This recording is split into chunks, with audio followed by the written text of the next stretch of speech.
The first sound that hit me wasn't the impact. It was the howl. A violent, piercing howl that shook the glass in my windows and sent my dogs into a frenzy, barking like they were warning off a monster. I was on my porch, mug in hand, watching the sunrise smear orange across the horizon, when the sky suddenly tore itself apart. I bolted toward the west pasture, heart pounding, boots sloshing through the damp morning grass. A column of smoke snaked up from behind the oak grove, thick and furious. My stomach lurched. No, not here, not now. When I rounded the final tree, the crash site came into view. A small single-engine aircraft buried nose first in the dirt, wings twisted like crumpled tin. The pilot's door dangled open, smoke licking at the frame, and I saw him coughing, dragging himself out. He was alive, but only just. "Hey, you okay?" I yelled, running to him, adrenaline sharpening every syllable.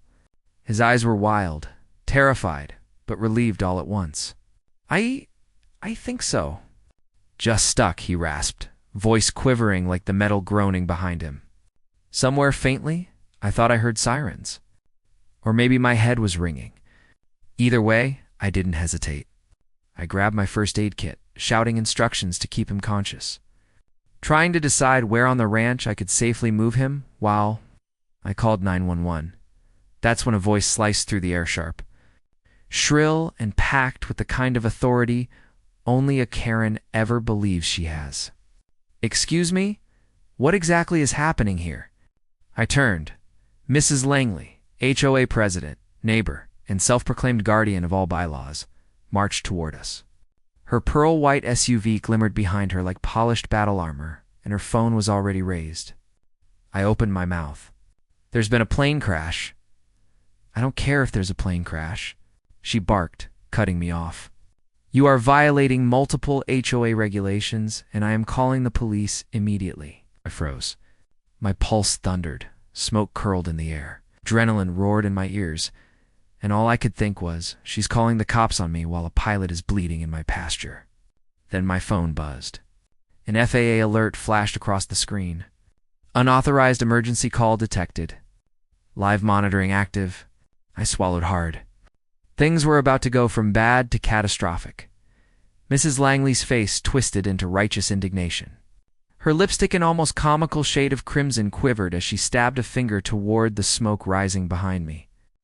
"I said I'm calling the cops," she repeated, voice stretching higher and tighter, like a violin string about to snap. "This is your property." "Yes," I said, "because a plane, and you are endangering the community." I inhaled slowly, trying to keep my feet in reality. "Ma'am, there is an injured man here. A plane crashed 20 feet away." "No excuses. HOA rules exist for a reason," she snapped. "What if this disaster affects property values?" I stared at her. Property values. A man almost died, and she was worried about resale prices and landscaping symmetry. The pilot groaned, choking on smoke, and I hurried to him, kneeling. "Sir, can you move?" I asked gently. He shook his head. "No pain." Meanwhile, Mrs. Langley pressed her phone to her ear. "Yes, officer. There is a dangerous, unauthorized incident happening on my neighbor's land," she shrilled, waving aggressively toward the burning wreckage. "Yes, he owns the lot, but he is clearly failing at all responsibilities. I swear." I clenched my jaw. "Listen," I said quietly, "we need medical help, not a citation." But she wasn't listening. She never listens. She was already diving deeper into her frantic reporting, crafting her own version of events with breathless intensity. Then my phone buzzed again. Another FAA notification. "Emergency response monitored. Incident location confirmed. All communications logged." I looked at Mrs. Langley and for the first time, something flickered in her eyes. Not concern. Not remorse. Just the faintest glimmer of realization. But she kept flailing her arms like an overzealous traffic conductor while the pilot groaned, smoke drifting dangerously close to his hair. I knew I had seconds. I sprinted to the barn, grabbed a fire extinguisher, and ran for the plane. "What are you doing?" Karen screeched, voice cracking, fury and panic tangled together. I ignored her, blasting foam over the sparks, threatening to ignite what was left of the fuel. My heartbeat thundered so loud I was sure even she could hear it over her ranting. The absurdity Karen arguing HOA bylaws beside a flaming airplane was almost laughable if it weren't terrifying. Then, beneath all the noise, I heard another sound. Not sirens. Not the dying engine. Something else. A faint circling rumble overhead. I stopped cold. Ice slid down my spine. This wasn't done not by a long shot. Whoever was tracking FAA signals wasn't about to let Karen's meltdown go unseen. The hum grew louder, vibrating through my chest. I looked up. A small FAA drone hovered above the ranch, blinking red and white. A mechanical witness. My stomach knotted. They're watching everything. Mrs. Langley's jaw dropped as she spotted it. What is that? She shrieked, clutching her phone as if it could shield her. It's the FAA, I said evenly, keeping the smugness out of my voice by sheer will. They're monitoring the crash. You know actual emergency protocols. Her face drained of color. Tith. They can see me? Yes, I said. Everything. Your little call the cops in your neighbor performance is being recorded. Her mouth fell open like someone had unplugged her brain. She raised her phone again, but this time her voice trembled. I didn't mean any harm, I just... Rules. I turned back to the pilot. His forehead was streaked with blood, breaths shallow. You're okay, I whispered. We just need to keep you still. Suddenly, Mrs. Langley lurched in front of me, arms flailing. So you're just going to ignore HOA guidelines while he lies there? I bit back a groan. Ma'am, this isn't about HOA rules. This is life or death, she scoffed, stepping back like a storm cloud ready to burst. You think you're above the community? Above the standards that keep our neighborhood perfect? At that moment, the FAA drone dipped lower, and a calm, robotic voice announced, Unauthorized interference detected. Emergency services have been notified. Karen froze. Her phone slipped from her hand. They're listening, she whispered. For once, she was speechless. I glanced down at the pilot. He coughed hard, clutching my sleeve. Someone. Help, he choked out. I nodded quickly, trying to steady him. Then I turned back toward Karen, who stood frozen in place like a deer staring down an oncoming truck. The whole moment felt surreal, this deadly serious crash. A man bleeding in my pasture and her, completely defeated by drones and federal oversight. Then a new sound cut through the chaos. A siren, a rising, undeniable, growing closer with every second. Real emergency crews. Finally, Karen's eyes bulged. Her voice shot up into a pitch I didn't know humans could reach. I called the police first. I just exhaled. The FAA drone circled above, documenting everything. Karen had thrown her tantrum in full view of federal eyes, and now the consequences were thundering our way. The wail of approaching units grew deafening, bouncing off the hills surrounding the ranch.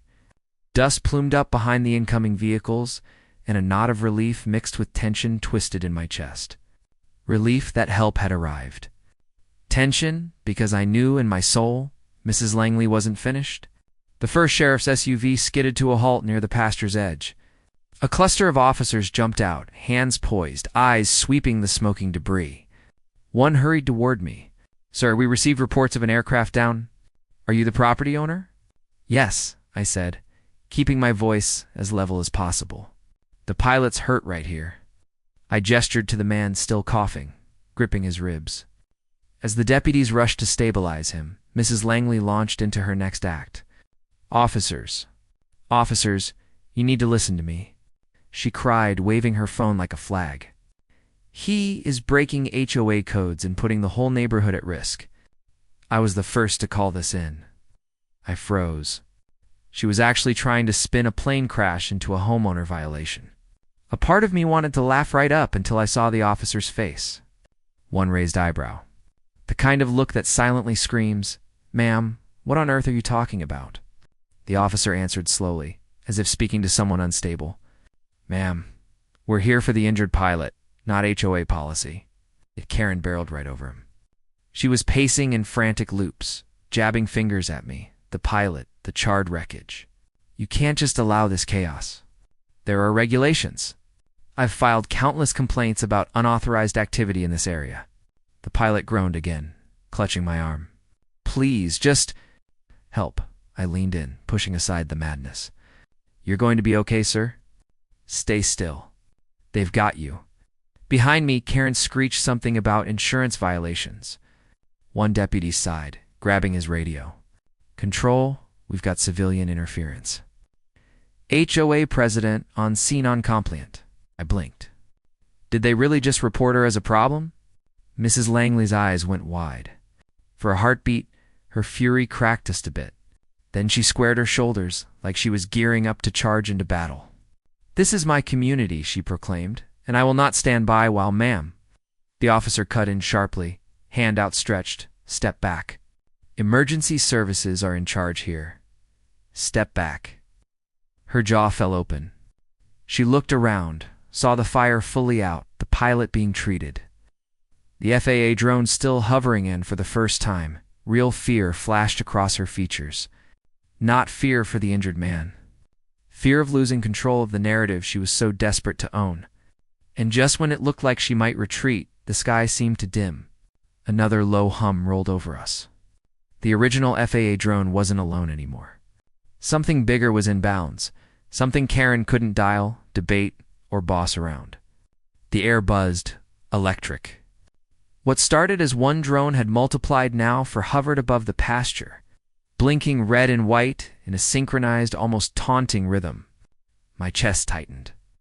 These weren't toys. These were official eyes, recording every word, every move. Mrs. Langley froze mid-rant, her phone hanging limp at her side. What? What is that? She squeaked, panic threading through every syllable. You can't do this. This is private property. Nope, I said flatly, unable to hide the dryness in my tone. It is private property, but emergency services, and apparently the FAA are monitoring everything, including your little performance over here. Her face drained of color. The rage that had fueled her all morning faltered, slipping into confusion and then pure panic. She jabbed a finger at the drones above. They can see me. They're watching me. Every dramatic gesture, every high-pitched scream, broadcast live to authorities who actually enforced rules that mattered, I thought, stifling a small smirk. One officer called out firmly, "Ma'am, step away from the scene immediately." Karen didn't budge. Instead, she jabbed at her phone like sheer panic could somehow wrest control from the invisible authority hovering overhead. I'm reporting this. I'm reporting all of you. You're breaking protocol? I knelt back down beside the pilot. He groaned, clutching his ribs. Is he okay? He rasped, gesturing vaguely at Karen. Depends, I murmured. He's witnessing a full-blown Karen meltdown under federal supervision. The FAA drones tilted slightly, almost imperceptibly. One emitted a soft mechanical chirp. And a new alert flashed on my phone. Unauthorized interference with emergency response. Monitoring escalated. Karen's eyes went wide. She stumbled backward, clutching her pearls figuratively, though I had no doubt she would have done it literally if she could. Escalated, she whispered, horror creeping into her voice. The officers exchanged looks, half exasperated. "Ma'am," one said, voice calm and steady, "you're being recorded. Stop interfering, or you will be cited." For the first time that morning, Karen went silent. Her lips quivered. Her hands shook. The absurdity hung over the pasture like smoke. The man 20 feet away, the pilot, was stable. The fire was out. The FAA drones hovered, recording every irrational move. She was powerless. Just when I thought we might get a moment of calm, the pilot groaned and pointed skyward. His voice was barely audible over Karen's frantic muttering. They're not done yet. I looked up. The drones weren't just hovering, they were repositioning, forming a circle over the wreckage and over Karen. The hum grew louder, insistent, almost threatening. Karen's face went pale. I swallowed hard, realizing the morning's chaos was escalating beyond either of our control. The drones moved with unnerving precision. Lights flashing against smoke curling from the wreckage. The hum wasn't noise anymore.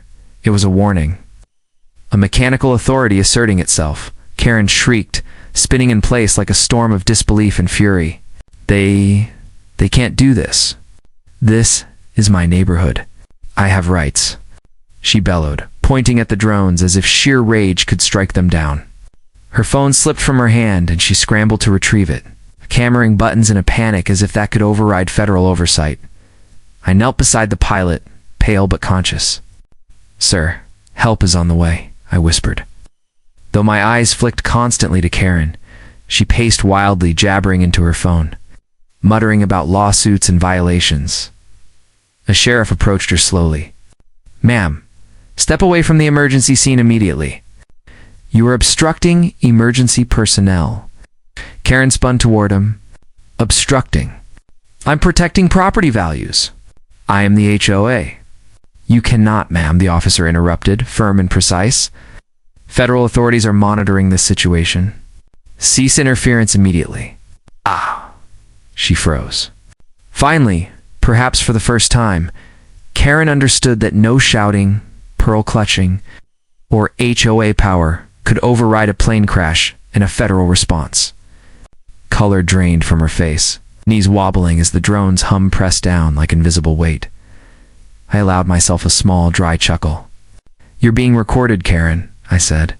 "By the FAA, by local authorities, probably even by curious neighbors streaming live." Her eyes widened. She glanced around, noticing the neighbors peeking over fences, phones out, whispering, "There." Watching me. Everyone.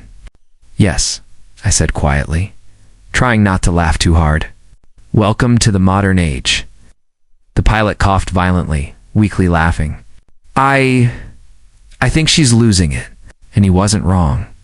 Karen's drama escalated from disbelief to full-blown panic. She dropped to her knees, flailing at the sky. "This is illegal. I demand." Before she could finish, one FAA drone projected a soft mechanical alert. "Emergency scene secured. Obstruction logged. Cease interference immediately." The shriek that tore from her mouth could have shattered glass. Then silence. She finally understood she was powerless against both human law enforcement and unmanned federal oversight. I looked down at the pilot. He coughed again, weakly smiling. You're my hero for dealing with her." I returned a faint smile, exhausted. "We're not done yet," I murmured. Above, the drones hummed a quiet, unyielding authority Karen could not defy. I knew the finale was near, one last act of chaos before the dust settled. By the time the fire trucks arrived, the haze over the pasture was thinning. Smoke spiraled skyward, catching the sun like a smoky halo. The wreckage lay quiet, almost mournful. I knelt beside the pilot as EMTs assessed him. He offered a weak, grateful smile, and a weight lifted from my chest. One part of the day was over, but Karen's saga was not. Pale and trembling, she had retreated to the scene's edge, hands pressed over her face. The drones hovered above, red and white lights pulsing. Every word, every gesture, every outburst had been logged. The FAA had prevailed. An officer approached cautiously. "Ma'am, you're free to leave. Any further interference with emergency services could result in fines or legal action." Karen's lips quivered. She opened her mouth, closed it, muttered something about protecting the community, then stormed toward her SUV. Tires squealed as she sped off. Leaving dust and humiliation in her wake, I exhaled slowly, watching the dust settle like the final act of a storm. Above, the drones circled once more before vanishing. Intimidating, surreal, and undeniably effective. The pilot finally stabilized, coughing one last time. "Thank you," he whispered. "Really? No need?" I said, trying for calm even as my hands shook. "You survived. That's what matters." He chuckled weakly. I thought I was done for. And then Karen happened. I rolled my eyes, a small laugh escaping me.